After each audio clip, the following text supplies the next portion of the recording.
akkamitti TikTok irratti giiftii barbaadan maallaqa irratti guuttattanii namaa kennuu dandeessanii. Assalamu alaikum warahmatullahi ta'ala wabarakatuh. Jirtu hordoftoota YouTube channel Ekiap. Barnoota kana amma durallee barsiisee ture jechuudha. Namoonni baay'een hangam viidiyoo gadhiisuun koomentii jalatti na gaafatan jechuudha. Liinkii tokko tokkoon jala kaa'aafi jechuudha. Amma asirratti hundi keessanuu asumarraan akka argitanuuf isin agarsiisa jechuudha. Kun waan qallaaliidha. Namoonni baay'eenis ni beektan jechuudha. Asumaan isin agarsiisa jechuudha. TikTok keessan seentanii gaggabaabseen isin agarsiisa. Balance ka jettu kana seentan settingii keessan keessaa jechuudha.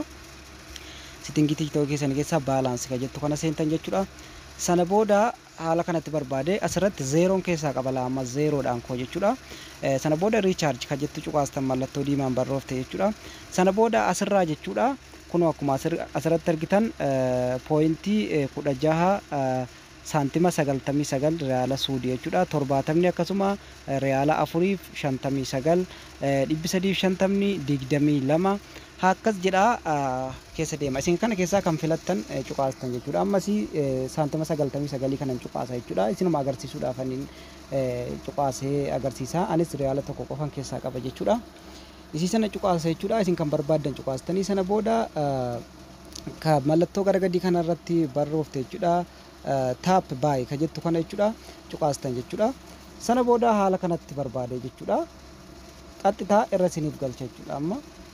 Amma successful jedheetiin jira. Get payment successful ka jedhu kun naaf ergeetiin jira. Message illee naa dhufeetiin jira jechuudha. Keessaan booda ilaalla. Join ka jedhu kana dhiiftanii note now ka jedhu kana cuqaastaneetuma baatan yookaan Google keessaan naqiti sirreeffadhuudha. Yoo isin erguu dide jechuudha Google keessaan naxxanee sirreeffachuudha dandeessan jechuudha. Garuu hunda keessaniifuu hin erga jedheetiin yaada. Asirratti note now ka jettu kana cuqaastan jechuudha. Amma asirratti jechuudha ni barbaade dhufee amma naaf ka'a zeeroodha amma akkuma argitan jechuudha.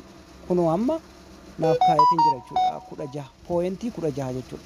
Pointii 16 egaa wannuma xixiqqoodhaan bitaa waan akka abaaboo mini waan xixiqqoo boodar ilaalla jechuudha walumaanii. Kunoo haala kanatti bitachuu dandeessanii yoo dabalataa barbaaddanis haaluma kanaan jechuudha. Maallaqa dursa itti guuttattanii kaatanii masmara keessan irratti inni masmara isin silkii keessaa qabdan isiniif fida. Maallaqa itti guuttattanii kaatanii yoo zeenii ta'es yoo sawaa ta'es lebiraa gosuma barbaadan itti guuttattanii keessa bakka kana dhuftan jechuudha. Sana booda haala kanatti guuttattan jechuudha. Mee amma ne bakka duraan zeeroo ta'e ilaalla. Kunoo amma 16 asirratti naaf kaa'eetiin jira jechuudha. Kunoo amma haala kanatti 16 asirratti naaf kaa'eetiin jira. Amma immoo mee nama laayivii irra jiru deemee barbaada jechuudha. Viidiyoo dhaabeen nama laayivii irra jiru ni barbaadna jechuudha.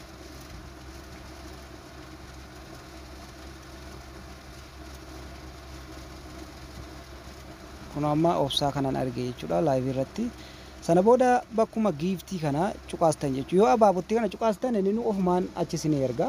Kunoo amma abaaboo achumaan ergeetiin jira jechuudha. Kunoo akkuma asirratti argitanu. Dabalataan immoo waan kun isin bitachiisuu danda'u asirratti ilaaltan jechuudha. Kunoo pointii 5 10 400 500 jejjedha jechuudha. Gaasin waan maallaqa keessan danda'u waan pointiin keessan isin bitattanii danda'u nama erguudha dandeessanii. Fakkeenyaaf leenci leenci namni namaa ergu leenci maallaqa guddaadha jechuudha. Hin dandeessanu. Yoo dandeessanis itti naqattanii pointii isaa ilaaltanii itti naqattanii nama erguudha dandeessan jechuudha. Kan barbaadane kunoo haala kanaan akkasin isin jechuu barbaada. YouTube channel kiyya subscribe gochuu hin dagatinaa. Gaafii biraa yoo qabaattanis nagaafadhaan isin jedha dhiyootan kiyya kan irraaf isiniif qopheeffadhe kanuma nagaan naa tura.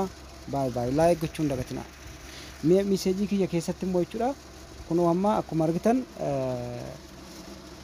kanarraa fudhate jechuudha. Kunoo asirratti shirkaan naaf erga jechuudha. Sawaan naaf ergee jira. Zeeniinis akka maallaqni kee fudhatame asirratti isiniif baasa. YouTube channel kiyya subscribe gochuun dagatinaa. Nagaan naa tura. Barnoota biraa yoo gaafii biraa qabaattan nagaafadhaan isiniin jedha.